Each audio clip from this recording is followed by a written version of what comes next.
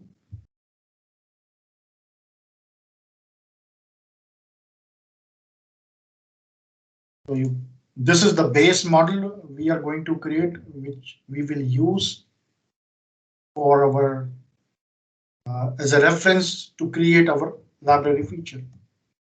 So I give it any name, and then I just extrude it, say 10, and now I create a feature on it. So sketch anywhere, because I want to use the outer edge. I will select this as a reference, and I will make them concentric. I will define my PCD. I will say 100. Make it construction edge, and I'll add one hole over here. See, right? Or if you do not want to define this diameter, let's make it like we were talking about, that we need to keep it 15. Now, say through all. So this is hole is created, and let's make a pattern of it. So it's not showing over here. I can pick the pattern from here, a circular pattern. What I want to pattern is this along this edge, and say let's make it 6. Sorry. So now what I want to control is this hole and these patterns. So I do not want the base, so I will select these two features, and I can control them to the library. Now you can see the two features have been selected, which into items to add. I can say dia 15 circular holes. Right? You can keep them anywhere in the design library. It's not necessary that you have to keep them under the design library. So there are features already available. You can create a new folder and put it over there. Now, once you add an item to the design library, you can see it adds an L to the features which have been added, plus it creates a library symbol over here, a symbol of books. So you can close this file if you want. Now let's start a new file. Sketch, say I'll make it 200 now.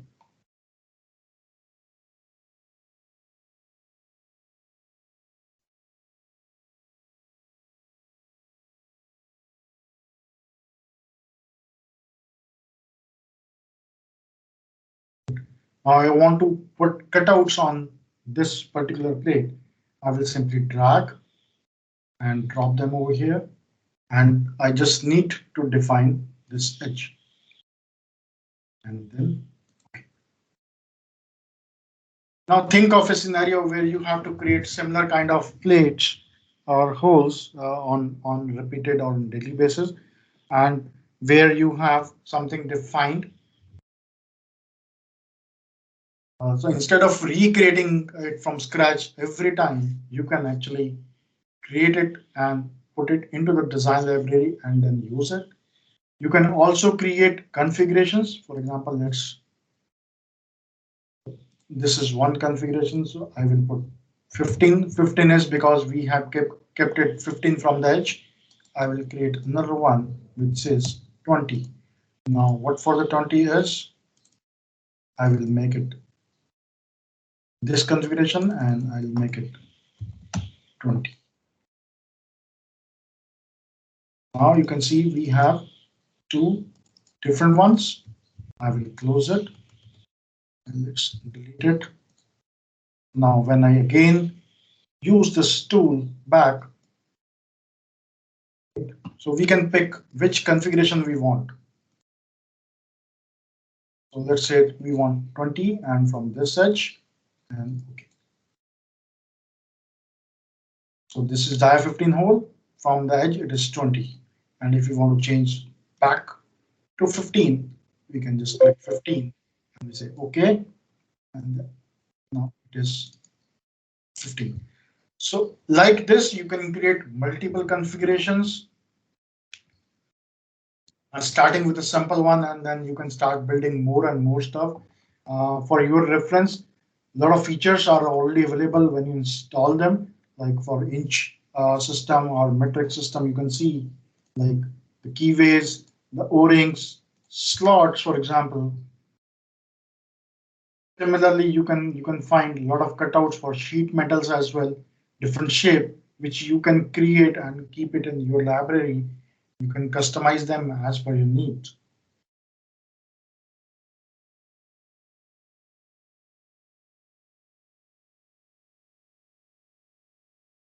Okay, so moving on to the last method we will be talking about today is the macros and add-ins. So let's try to understand what is a macro or add-in. Macros or add-ins are basically script which help you to run certain operation inside the SolidWorks automatically. It is not 100% automatically, I would say. Like sometimes it need some inputs from the user, or sometimes it runs based on the action from the user.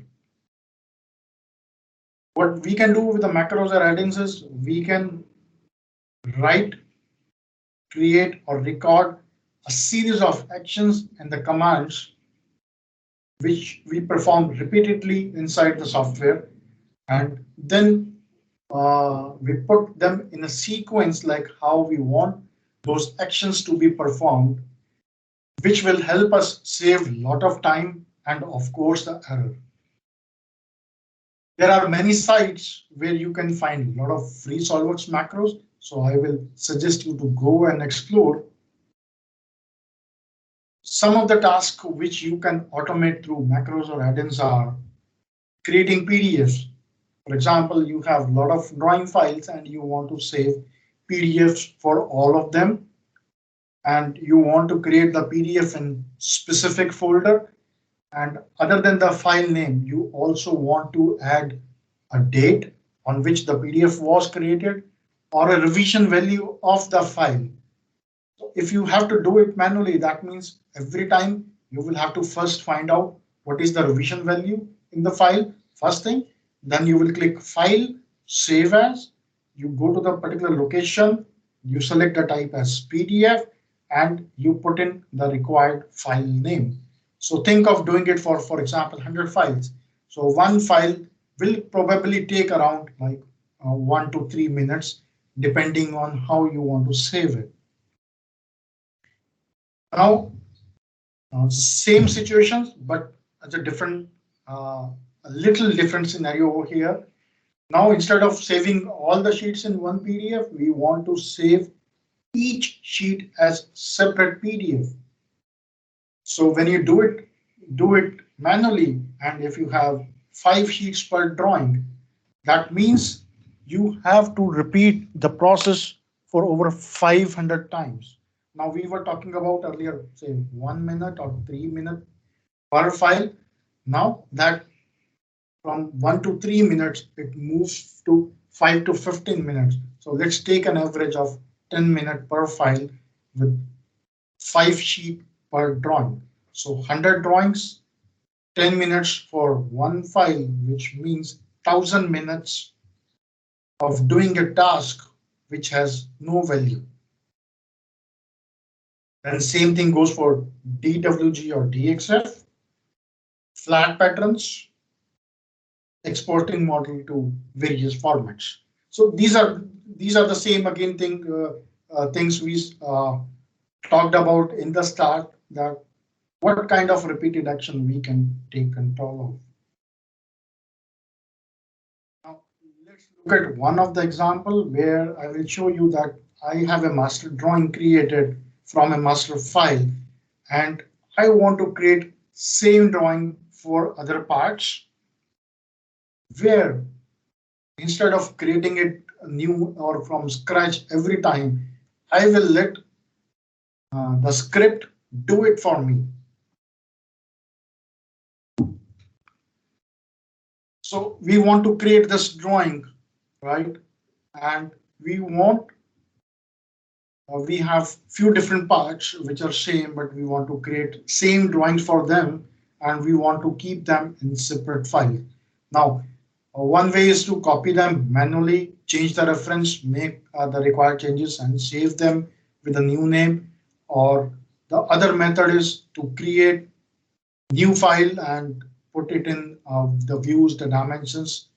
Again, both the tasks are time consuming. So instead of doing that, what we will do is we will use the macro to do the task. So I will go to the run button. I'll go to my macro and I'll open it up. I'll show you a quick working of this macro first, and then I'll show you what actually is going on the background. So I will say select my drawing. I will say this is my drawing. So I give it the path of my drawing. I want to select the part files. So I say I want to create the drawings for this parts.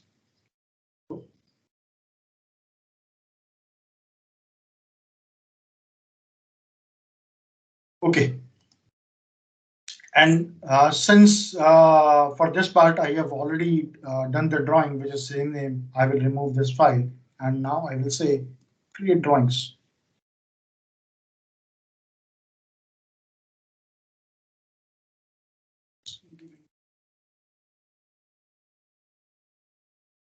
Let me redo it again. Sorry. So create drawings, select master drawing,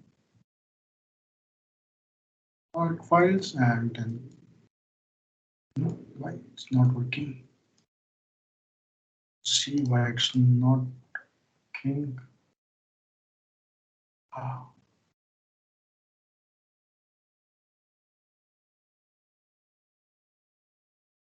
It's to be okay.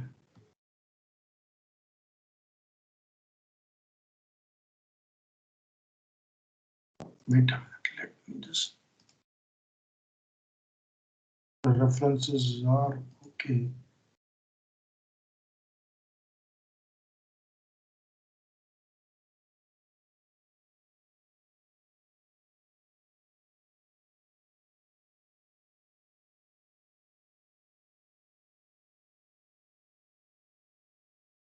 Not sure why it's not working.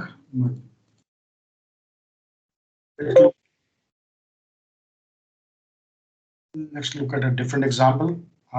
Here, again, there's a macro to create a flange, a sample flange. I will select the output folder. I will say the desktop, for example. Now I want to select a flange type. Right now I have two different options. One is slip-on, which has a bore, And then the second is blind, which doesn't have a bore. So let's go for slip on first. I will select the flange size. I will say I need the 1-inch flange. I'll say create flange for me. So based on the given parameter, it has created the required flange for me. Now let's try one more. Again, I will say desktop. This time I will select blind and 1.5, create flange. Now let's look at what is actually going in the background of the macro.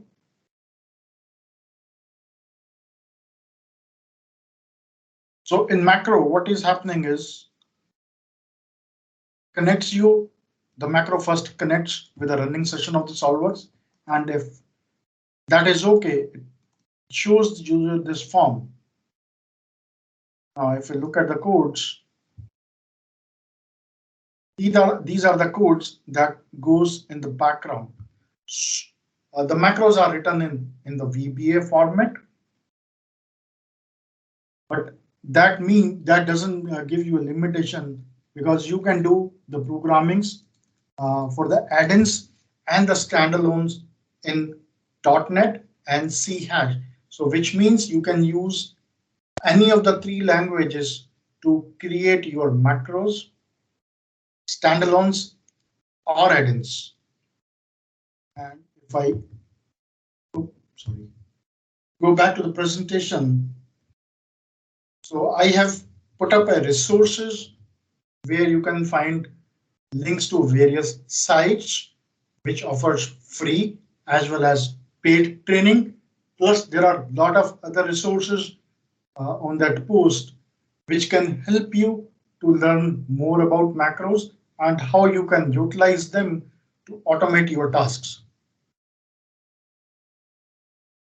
So you can take a note of this URL, or I can send it, or I can share it across in the chat also, or in the group also.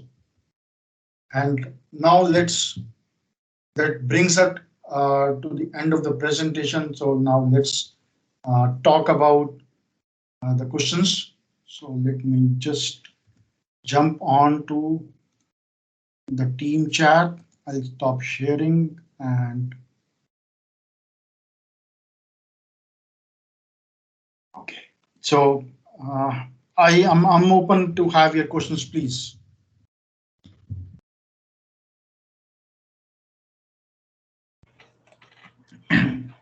Abdul, if you can enable the chat, so if users are not comfortable asking, I will ask you verbally, okay?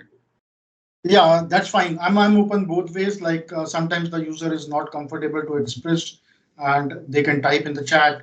And if we are open, we can. Before starting, sir, I would like to thank you so much for enlightening us with your vast knowledge. And now we will be having a question and answer session, and all the audience is informed to ask the questions in the WhatsApp group, or they can ask in the chat. Okay, thank you. So the first question is, can we use Python in macros, and also can we get some useful codes from any website?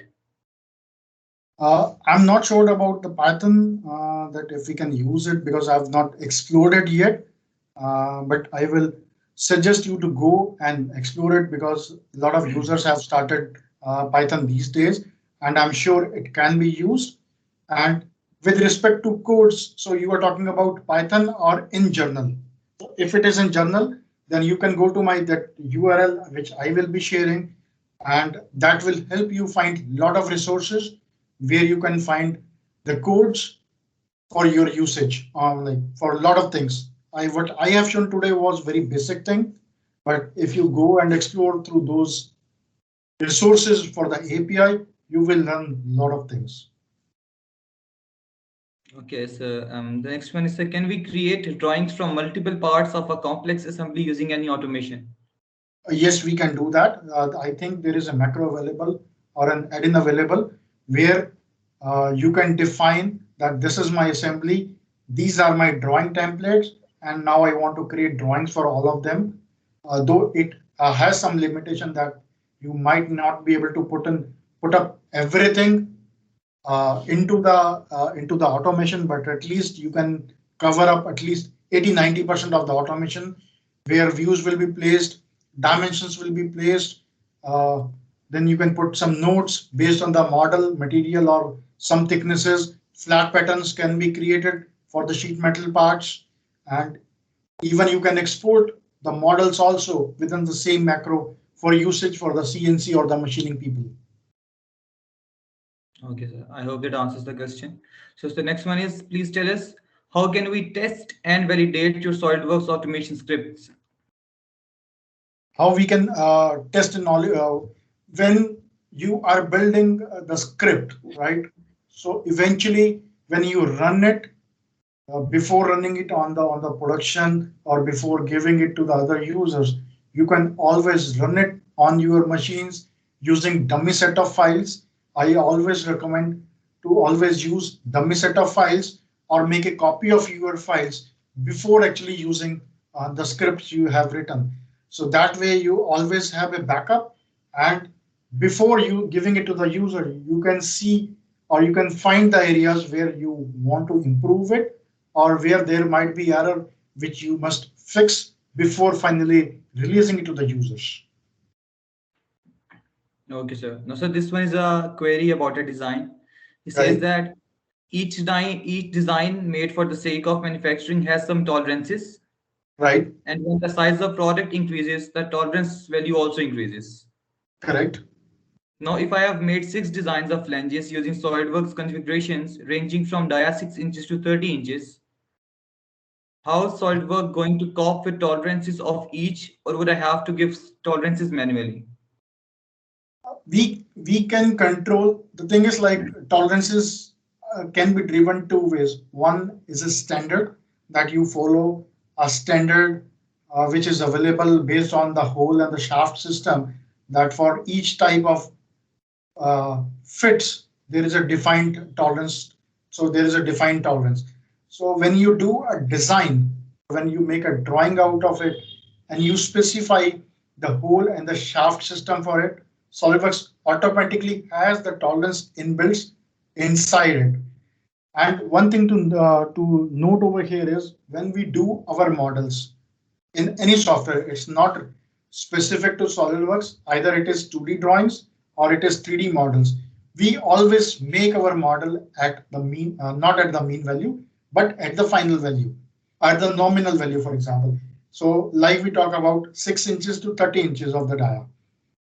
I will not be making my model at, if the tolerance is plus minus zero point 0.1 for dia 6. So I will not be making it 5.9 or 6.1. I will be making it at the nominal value, which is 6. And when I make the drawing for it, I will specify that this is the tolerance I need for this, and then I can either pick the tolerance from the standard, or I can define the required value of the tolerance when doing the dimension.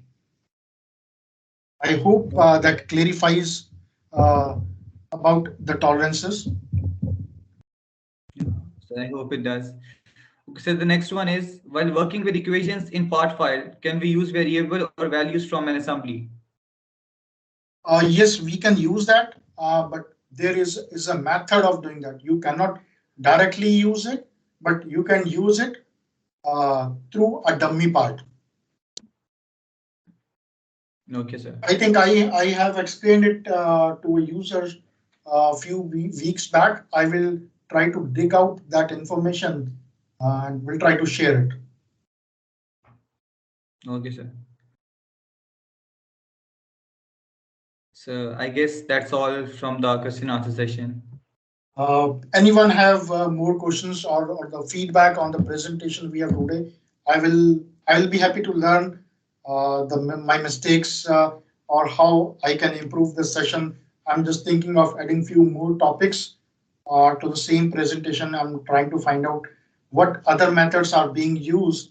Like I'm open to the audience if they know of any other method which can be utilized for design automation. I would love to learn that and add to the presentation. So if you want my personal feedback, we all have been learning SolidWorks like for 1 to 2 months, and we also learned a little bit of automation. But your presentation was quite a little different, and it gave us a lot of concepts which we were eager to know. So it was a really good presentation from your side, sir. Thank you. Happy to hear that that the session had been helpful. And like I said, there are a few more topics which I might not have touched, and one of them which just came to my mind is smart components. So I'll try to capture that as well and add to my presentation. But I will give you a brief about the smart component is uh, when we have a smart component, right? And think of a plate where you want to insert a bearing because you have to assemble an axle with that plate. Now, to do that, what you need to do is you need to create a hole, a stepped hole in the plate for putting that bearing, right?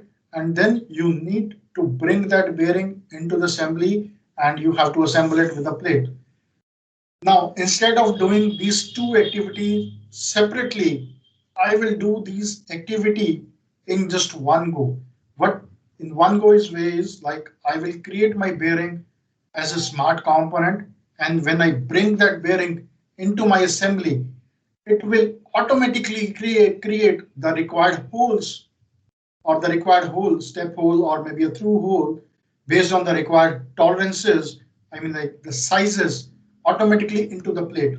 So that is how a smart components work. And then second scenario could be that you have a block, a bearing block, and you want to put a shaft inside it, but you have no idea of what size of the shaft you want to use, right?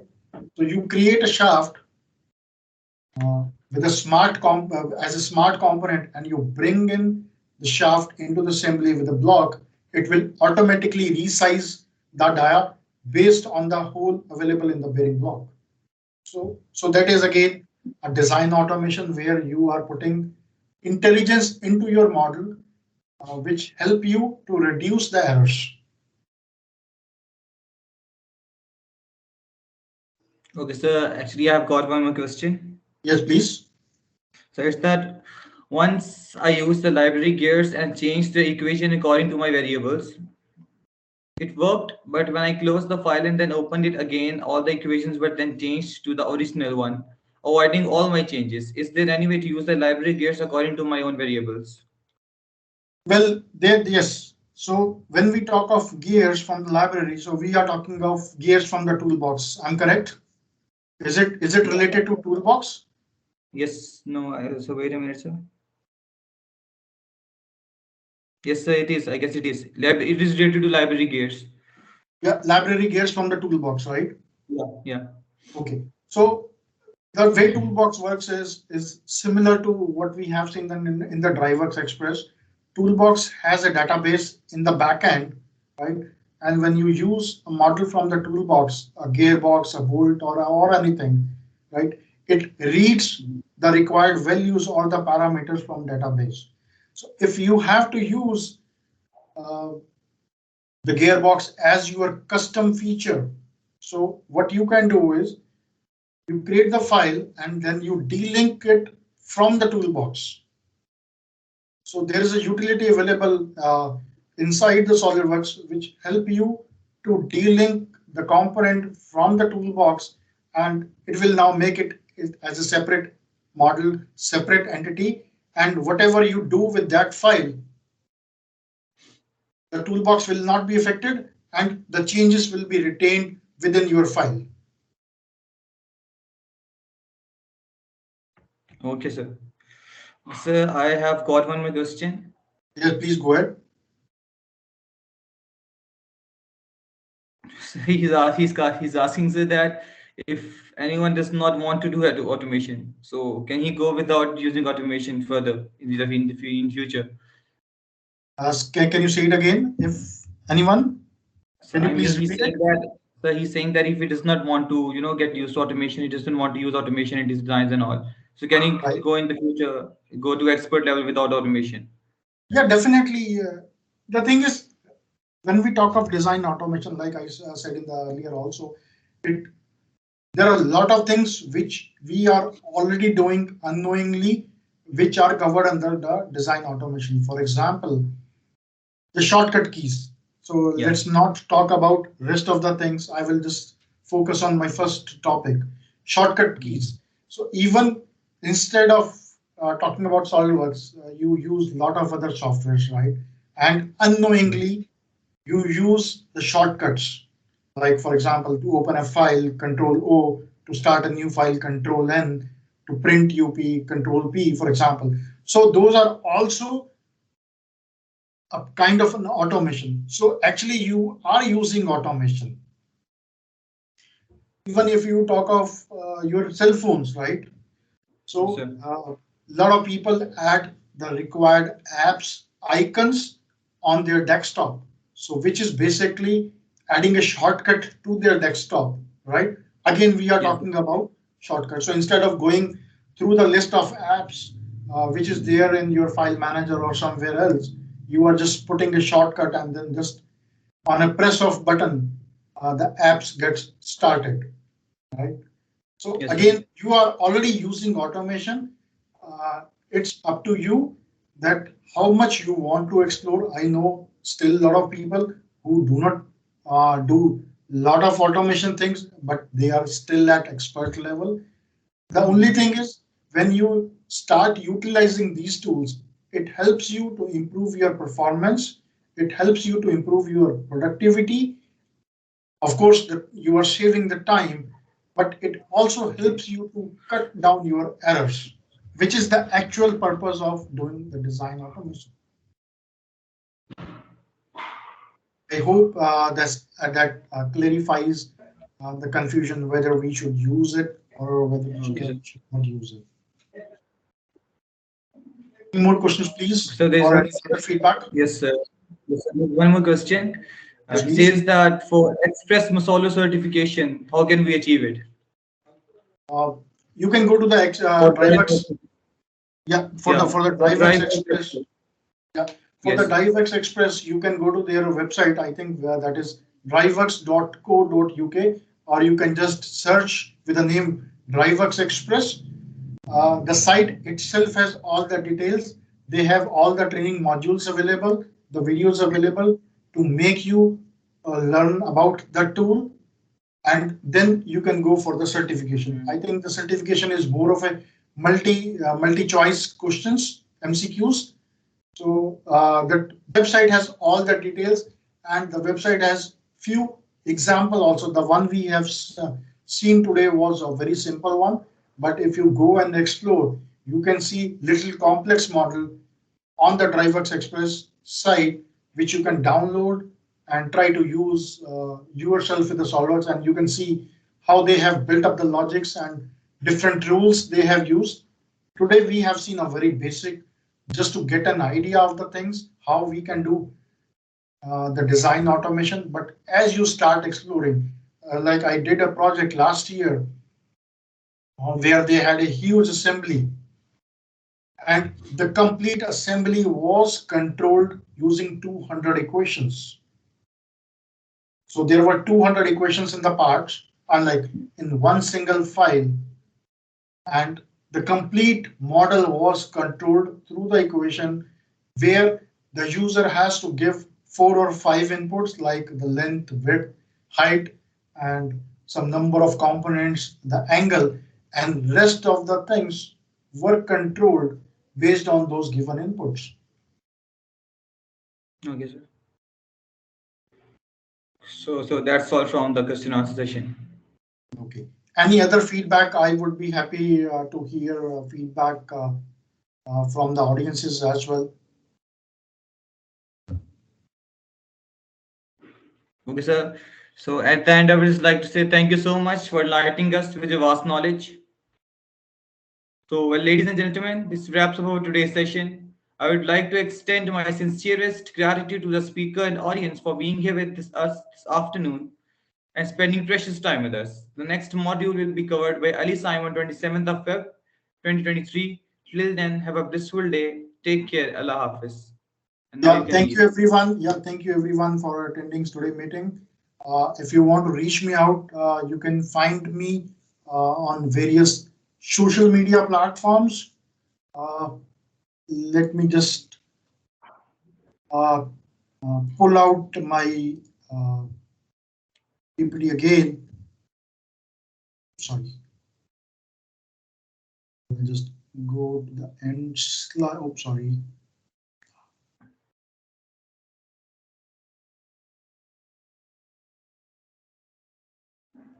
So actually, it was really, really fun meeting you because there are quite few rare speakers who want to have some fun before they start, a busy schedule lecture.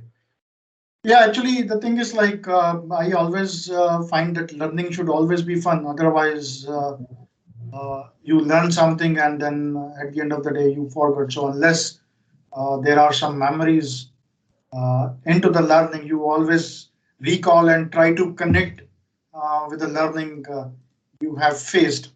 So I'm just putting up the slide. So I will request users to take a note down of this URL if you are interested in exploring about the macros, add-ins into the Solidworks. So it's tinyurl.com/Deepak Gupta API. This will take you to a LinkedIn post of mine where I have tried to capture a lot of resources specifically related to macros and add-ins in SolidWorks. So this linked slide is not being shared. Oh, sorry, it's not shared. No, sir. Wait a minute, sorry. Is it visible now? Yeah, it is visible, sir. Okay. So just take a note of it. And then, so this is a LinkedIn post where I have tried to capture a lot of resources related to SolidWorks API. Yes, sir. So let So me know. Yeah, So everyone once. from the audience who want to go and check out the courses, so please have a screenshot. So the post contains a lot of free resources. I will say like around 60-70% of the resources which I have put up there on the post are the free resources, and around 20-30% of the resources are paid. And so if you want to go more deep into the API, you can also look at the paid resources as well. Okay, sir. That is my email. Yeah, that is my email. If you want to connect Yes, sir. through an email, giving a feedback or comments or any questions, and you can find me on the social media, the handle of Gupta9665. So on most of the social media platforms, you can find me with this handle. So Reddit, LinkedIn, Facebook, YouTube. So whatever way or whichever social media you want to connect with, I'll try to add few more social medias, but I think I'm just old enough to handle these many only. I'm almost getting close to be 50. So I think I may be okay using these many, but like you guys are youngsters, so you can explore more. So thank you everyone again for your time, and I hope I get more feedback from you guys. And with the content we have discussed today, you will be able to use them, start utilizing them, start brainstorming on what are the things you can use in your company, in your office, or in your projects within the colleges, universities, and which helps you to take the things out of the presentation. Thank you again, everyone. Thank you so much, sir. Thank you. Bye bye. Okay, bye. Take care. Allah Hafiz, sir. Yeah. Thank you. Thank you. Bye bye.